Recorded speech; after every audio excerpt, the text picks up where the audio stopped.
bodyweight squats. So this is the prelude to really everything that you're gonna do for a squat, whether that is goblet squats, single rack squats, barbell front squats, whatever you're doing, you have to be able to master the bodyweight squat, right? That's gonna be where you get your movement patterns from before we add in heavy weights. So things to think about in the bodyweight squat is your stance is going to be wide enough to fit your pelvis in the middle. If you're not wide enough for your pelvis, you're gonna end up getting stuck folding forward all into your hip flexors. We don't want that. We want to be able to open up through our knees and activate through the outer glutes.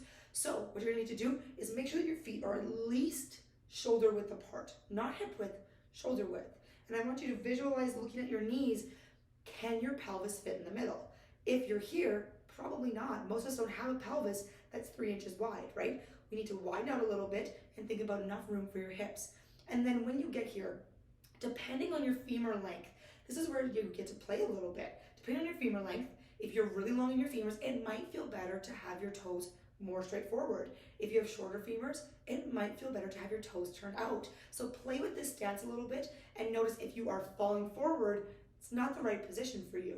Try to open up your feet a little bit, try to open up your knees, and we're trying to track our knees in the middle of our toes. So not in the pinky toe, not in the big toe, but actually right in that middle toe section. So as you pull yourself down, you're going to inhale, pull to the bottom, exhale, come out of the top. What you're doing is you're inhaling, tightening, pulling through the hamstring, I mean the hip flexors, pulling up in the quads. Exhale, you're gonna drive through the heels, engage through the back body, and come back up. So on your way down, open chest, come all the way down.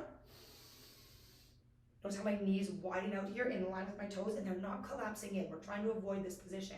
Pushing out into my pinky toe, but my toes, my knees are still in line with my middle toe. Open chest, exhale, hup, locking out. Big squeeze out of the quads, big squeeze out of the glutes.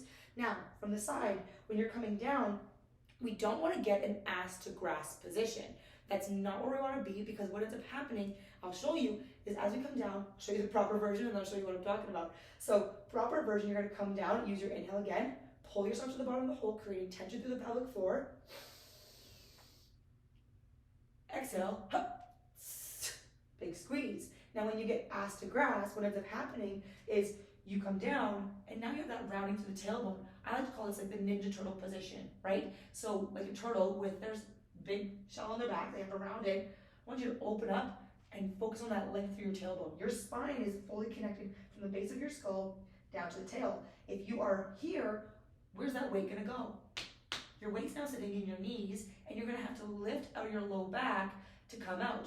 Not as big of a deal in body weight, but as you add weight in, it's gonna start to cause discomfort. So open up through the chest, keeping yourself up a little bit until you feel, you don't wanna feel like it's a rest. And if you're in the bottom and you feel like, oh, this is easy, it's because you're probably here, right? Take a video for yourself to see where you're at in your squat. You wanna feel like you're engaging the glutes, exhale, hup, come back up. Glutes and quads are the main focus in your squat. So play with your squat a little bit and focus on where are my hips moving?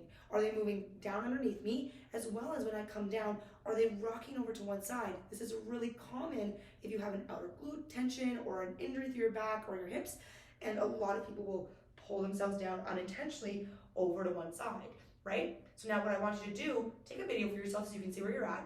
Pull your pelvis right through the middle and think about pulling down through the tailbone, through the spine, and then coming straight back up again through the spine, because we're trying to avoid that little hip tuck, aka the butt wig, as well as the bar star lifting through the tailbone and back to the sky.